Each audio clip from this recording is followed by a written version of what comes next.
Міне қыздар, роза болып, әдем болып пісті.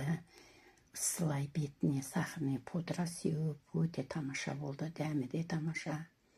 Қандайсыздар, бұл хворс демекшімін. Оған 3 жұмыртқаның сарысы, 1 қасығы сметан, шай қасықтың ұшымен тұз, жарты стақан сүт,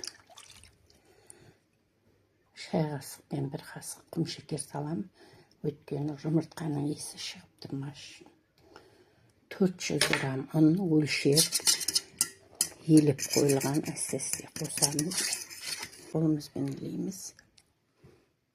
Жұмсақ қамыр болды, пакетке салып қоямыз қазір 15 минутке. Шағы бір қайтара басып елеп, 2-ге бөліп, зуала қылып қойдым. Біреуін алып, жұмсақ әдемі қамыр болыпты. Міне қамырымыз әдем болып жайылып жатыр. Мына екеуімен кесіп алып жатырмын, бүйтіп кесіп алдық. Мінекей мынадан қанша кессек, кішкентайынан да сонша кесіп аламыз. Бұдан да сонша кесіп алдық, домалақтап. Ең кішкентайынан да кесіп алдық. Осы 3 түрлі шеңберде қиып алдым. Қазір бір-біріне ортасына тұқымның ағын жағып беттестіреміз. Өстіп дайындап алып қазанға саламыз. Қатты қызып тұрған майға емес, орташа оттағы майға саламыз. Шаймен ауыстырамыз.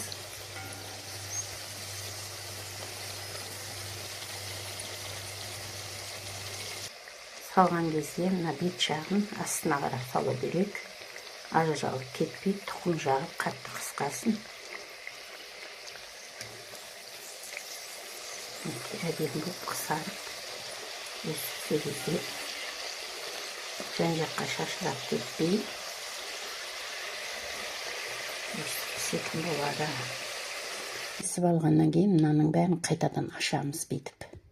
Болмаса жұмсақ қамыр бір-біріне жабысып, көтерілмей қалуы мүмкін.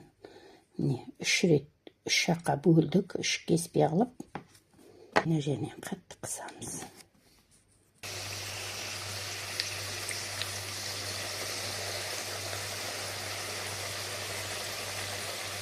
Міне осы 3-еуінің көмегімен кесіп алып, пайдалы маслихат болсын, күйген одноразовый лампочкалардың астыңғы жағы өстіп бөлініп алынады екен бұл.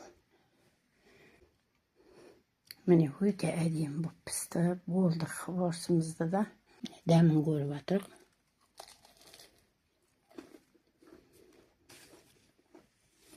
Роза болып, әдем болып пісті. Сылай бетіне сахарный пудра сеуіп, өте тамаша болды, дәмі де тамаша. Өте көп нәрсе кетпейді, сіздер де істеп көріңіздер. Назарларыңызға рахмет. Менің каналыма тіркеліп, пікір жазып, лайк баса кетіңіздер. Сау саламатта болыңыздар.